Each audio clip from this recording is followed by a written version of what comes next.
Hello students, आज आपण functions of मनी पैशाची वेगवेगळी असणारी कार्य आहेत ती आज आपण पाहायची आहेत.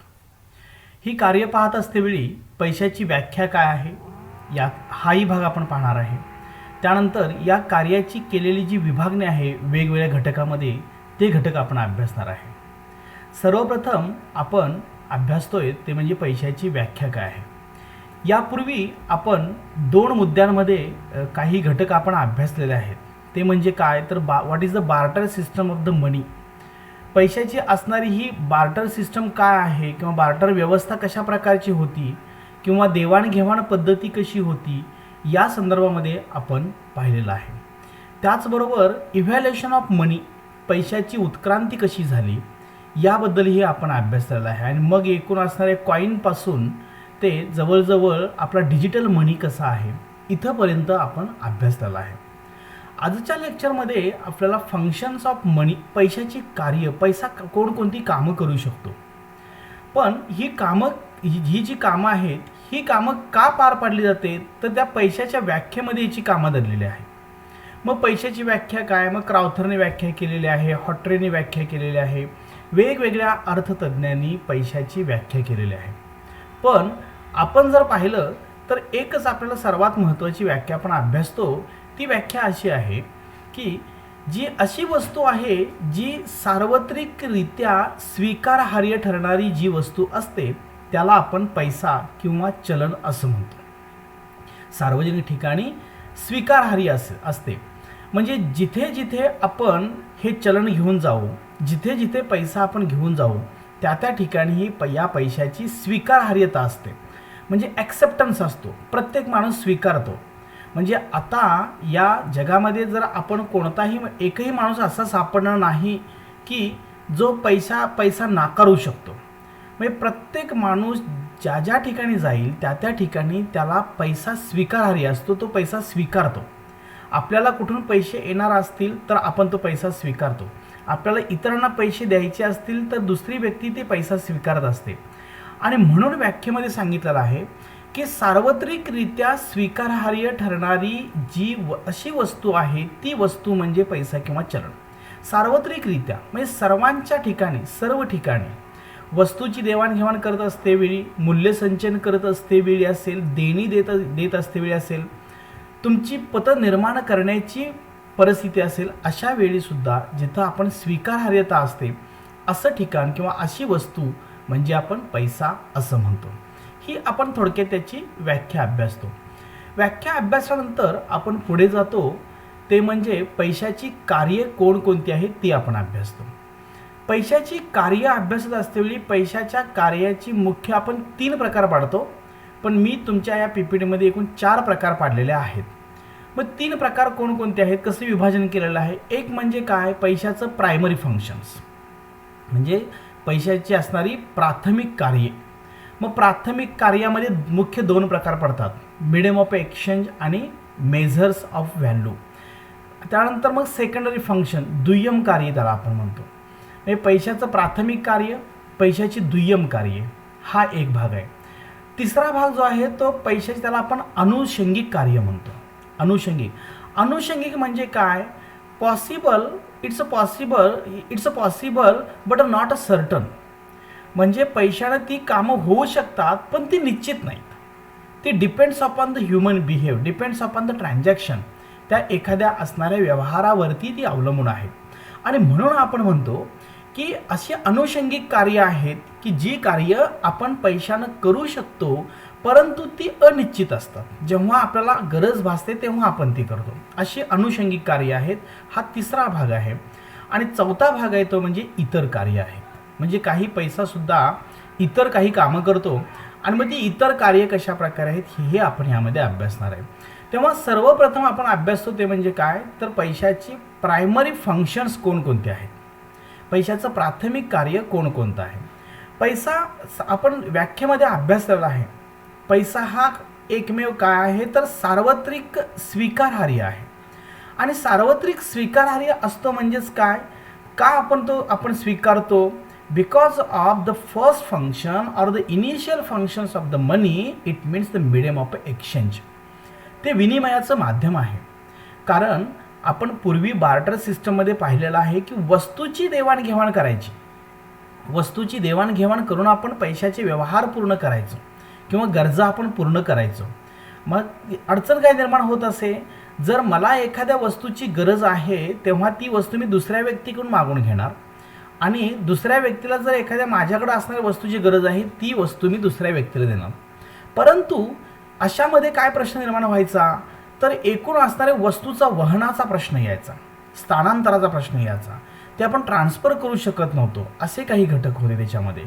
त्यामुळं आणि दुसरा प्रश्न असा त्याच्यामध्ये निर्माण व्हायचा की वस्तू विनिमयामध्ये की त्या प्रत्येक वस्तूपासून मिळणारी माझी उपयोगिता आणि त्या दुसऱ्या व्यक्तीला माझ्या वस्तूपासून मिळणारी उपयोगिता ही फार वेगवेगळी असायची. ती उपयोगिता कधी समान होत नसे आणि म्हणून वस्तू विनिमय पद्धत हा घटक आपण दूर केला गेला आणि मग पैसा इथं आला. आणि मग पैसा काय करतो, विनिमयाचं माध्यम म्हणून करतो. आज आपण बाजारपेठेमध्ये कुठेही गेलो तरीसुद्धा आपण सर्वप्रथम पैसा घेत असतो, पैसा देतो आणि घेतो. म्हणजे एखादी वस्तू जर आपल्याला खरेदी करायची असेल तर आपण दुकानदाराला पैसा देतो. दुकानदारसुद्धा ती वस्तू घेत असते वेळी दुकानदार दुसऱ्या दुकानदाराला किंवा प्रोड्युसरला पैसा देतो. म्हणजे पैसा हे विनिमयाचं माध्यम आहे. आपण जर श्रम केलं तर श्रमाचा मोबदला आपल्याला वेतनामध्ये मिळतो, वेतन हे पैशामध्ये असतं. आणि म्हणून हे सगळे विनिमय आहे, हा एक्सचेंज आहे. म्हणजे व्यवहार पूर्ण करणं. एक्सचेंज म्हणजे काय, व्यवहार पूर्ण करणं. विनिमय होतो म्हणजे काय, तर व्यवहार होतो. आणि मग हा व्यवहार पूर्ण करण्याचं काम सर्वात महत्त्वाचं काम, इट्स अ प्रायमरी फंक्शन, प्राथमिक कार्य आहे पैशाचं. सर्वप्रथम हे काम असं आहे तर तिथं पैसा विनिमयाचं माध्यम म्हणून काम करतो आणि विनिमयाचं माध्यम आहे तिथे व्यवहार पूर्ण होतो आणि म्हणून हे काम केलं जातं. हा एक भाग आपल्याला असल्याचं दिसून येतो. हे एक पहिलं फंक्शन आहे. नंबर दुसरं काय आहे, मेजर्स ऑफ व्हॅल्यू, ज्याला आपण मूल्यांचे मोजमाप असं म्हणतो. जसं मी तुम्हाला मगाशी सांगितलं की प्रश्न असा निर्माण होत होता की एखाद्या वस्तूंची गरज आपण एकमेकांपासून जर पूर्ण करत असू तर त्या वस्तूंचं मूल्य कसं मोजायचं. मी माझ्याकडला असणारा पेन जर दुसऱ्या व्यक्तीला लागतो म्हणून मी त्या व्यक्तीला दिला आणि त्या व्यक्तीकडून जर मी दुसरा शाईचा पेन घेतला आणि माझा बॉल पेन दिला तर त्याचे असणारं जे मूल्याचं मोजमाप हे वेगवेगळं असणार आहे. प्रत्येकाचं मूल्य वेगळं असणार आहे. शाईच्या पेनाचं मूल्य वेगळं आणि बॉल पेनाचं असणारं मूल्य वेगळं. मग अशा वेळी प्रश्न निर्माण होतो, गरज पूर्ण होते मात्र मूल्यामधला फरक निर्माण होत होता. Different of a value of the goods and services. म्हणजे वेगवेगळ्या प्रकारची मूल्य, वेगवेगळ्या वस्तू आणि सेवांच्या मध्ये वेगवेगळ्या प्रकारची मूल्य निर्माण व्हायची. आणि ह्या कारण का, तर ह्या मूल्यांचं आपण मोजमाप करू शकत नव्हतो. पैशामुळं हा एक घटक झाला की आपण मूल्यांचं मोजमाप करतो. एखाद्या कामगाराला आपण दिवसाला 300 रुपये वेतन देतो 300 रुपये देतो म्हणजे काय, तर त्याच्या श्रमाचं केलेलं मूल्य आहे. त्याच्या श्रमाचे केलेलं ते मूल्य आहे. आणि हे श्रमाचं केलेलं मूल्य म्हणजेच आपण हे कशामध्ये मोजतो, तर पैशाच्या स्वरूपामध्ये मोजतो. म्हणून त्याला आपण मेजर्स ऑफ व्हॅल्यू. एखाद्या वस्तूची किंमत आपण ही पैशामध्ये मोजतो. वस्तूचं मूल्य आपण बऱ्याच वेळा म्हणतो की आता ह्या जमिनीचं मूल्य कमी झालेलं आहे, आता ह्या गाडीचं मूल्य कमी झालेलं आहे, आता एखाद्या असणाऱ्या आणखीन दुसऱ्या कोणत्याही घटकाचं मूल्य वाढलेलं आहे. आपण रुपयाच्या बाबतीत म्हणतो, तुम्ही आंतरराष्ट्रीय व्यापार हा पेपर शिकत असाल तर याच्यामध्ये आपल्याला आपल्या रुपयाचं मूल्य कमी जास्त झालं. म्हणजेच काय होतं, रुपयाचं मूल्य कमी जास्त होतं म्हणजे त्याची व्हॅल्यू, त्याची किंमत ही कमी जास्त होती. हे मोजमाप करण्याचं काम कोण करतं, तर पैसा करत असतो. आणि म्हणून पैशाची 2 प्राथमिक पहिली कामं आहेत. म्हणजे प्राथमिक कार्य पैशाचं कुठलं, मीडियम ऑफ एक्सचेंज म्हणजे विनिमयाचं माध्यम म्हणून काम केलं जातं आणि मूल्यांचे मोजमाप हे लक्षातच ठेवायचं. प्राथमिक कार्य दुय्यम कार्यामध्ये कधीही जात नसतं. तर ही प्राथमिक 2 कामं ह्या पैशामार्फत केली जातात. हा एक भाग. नंबर दुसरा भाग काय आहे, सेकंडरी फंक्शन्स, त्याला आपण दुय्यम कार्य म्हणतो. दुय्यम कार्य म्हणजे की ही प्राथमिक कार्य पूर्ण झाल्यानंतरचा जो असणारा भाग असतो त्या व्यवहारामधला तो भाग म्हणजे आपलं दुय्यम कार्य म्हणतो. मग हे दुय्यम कार्य काय आहे, नंबर 1चं त्यातलं मधलं सर्वप्रथम काय, स्टोअर ऑफ व्हॅल्यू, ज्याला आपण मूल्य संचय म्हणतो. पैशामध्ये आपण मूल्य साठवून ठेवतो, वस्तूमध्ये आपण तसं मूल्य साठवून ठेवू शकत नव्हतो. हा प्रश्न होता आणि ही एक फार मोठी अडचण होती.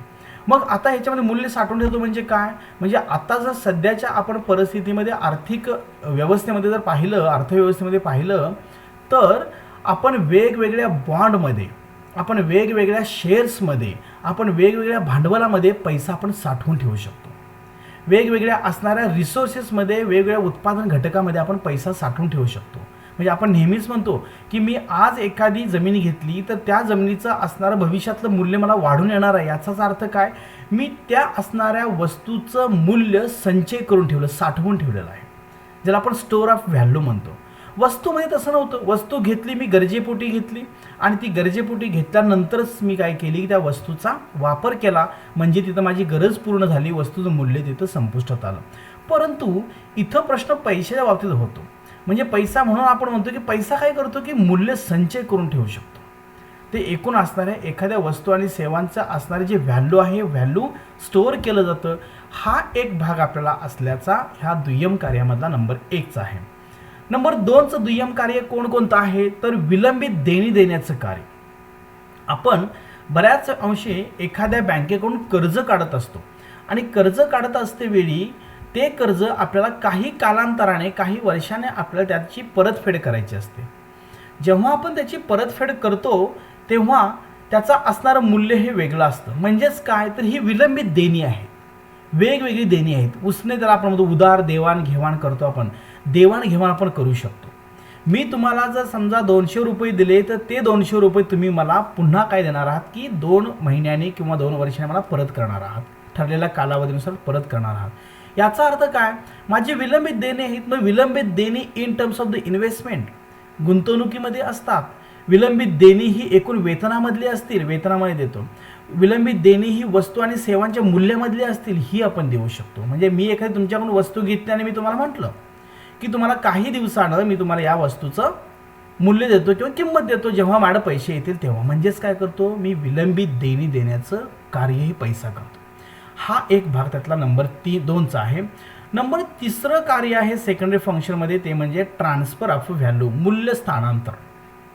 जे वस्तूमध्ये आपण कधी करू शकत नव्हतो, पण पैशानं आपण ते करतो, मूल्य स्थानांतर करू शकतो. आज तर डिजिटल बँकिंगमध्ये एवढं झालेलं आहे, एका खात्यावरून दुसऱ्या खात्यामध्ये आपण सहज पैसे पाठवू शकतो.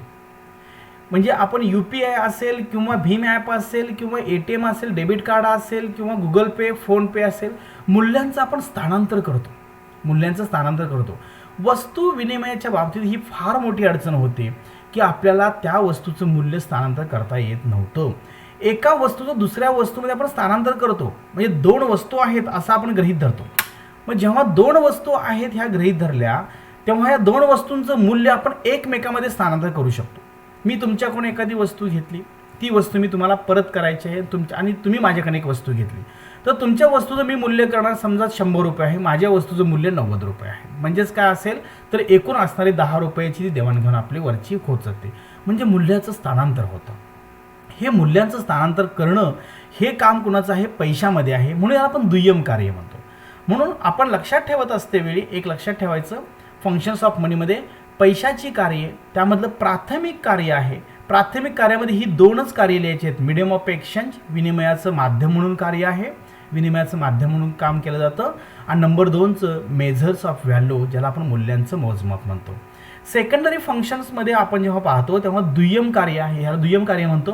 ह्याच्यामध्ये मूल्यसंचय, ज्याला आपण स्टोअर ऑफ व्हॅल्यू, त्यानंतर विलंबित देणी देण्याचं कार्य, स्टँडर्ड ऑफ डिफर पेमेंट्स, हा एक भाग. आणि नंबर 3रा मूल्य स्थानांतर, ट्रान्सफर ऑफ व्हॅल्यू. हे सर्व एवढे घटक आपण प्राथमिक आणि दुय्यम कार्यामध्ये पैशाचे आपण अभ्यासतो. नेक्स्ट लेक्चरला आपण पैशाची अनुषंगिक कार्य कोणती आहेत आणि पैशाची इतर कामं कोणकोणती आहेत हे घटक आपण पाहू. Thank you so much. Thank you for watching this video.